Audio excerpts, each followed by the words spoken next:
Karibu tena kwenye Zili Zala Viwanjani, awamu ni ya pili. Kipindi ni Babu Kubwa bwana, ambacho kinakupa taarifa, burudani juu yake na uchambuzi hasa ambao unahitaji wewe kama shabiki wa michezo tofauti tofauti. Naitwa Davis Mberia na makao makuu hapa ni kwa ajili ya shughuli ya tuzo za ligi kuu ya soka hasa nchini msimu uliokamilika wa 2023-24 bwana. Lakini kabla ya kuzamia hilo, tuangazie taarifa ambazo pakubwa zimo ndani ya kapu. Tuanze na taarifa hii ya yule bwana kinda huyu ambaye ametesa zaidi katika soka ya chipukizi. Namzungumzia Aldrin Kibet ambaye ni mchezaji aliyewahi kuwa wa timu ya shule ya upili ya St. Anthony bwana, na hivi majuzi akaweza kushiriki na kuiwakilisha Kenya katika timu ya taifa ya Emerging Stars. Hii leo aliweza kushiriki na kuweza kutangamana na wanafunzi wa shule ya Moi Education Center hapa ndani, akitoa ushauri na pia kuweza kutangamana na vipaji chipukizi. Kumbuka kwamba shule hii ni baadhi tu ya shule ambazo zinaweka nguvu zake zote katika elimu na pia kuona kwamba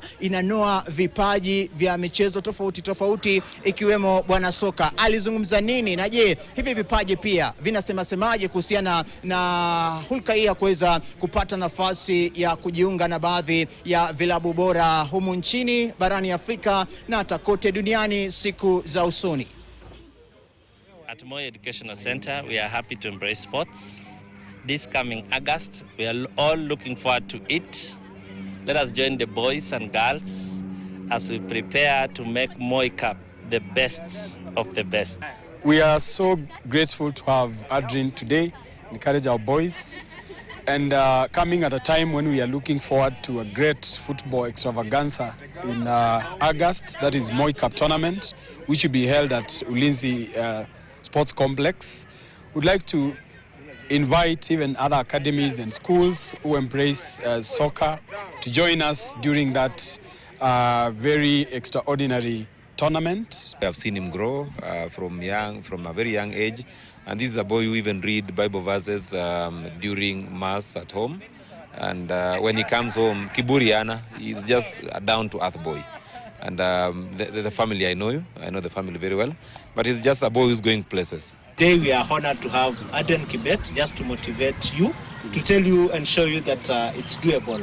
He has been there, he has run through the program, and he's where. I'm a student at Moi Educational Center, and the fact that Aldrin appeared to our school is very impressive. He's a very good footballer, very good passes, and a very good player overall. My name is Aldrin Kibet, footballer. I'm 17 years old. I came back in the beginning of the month.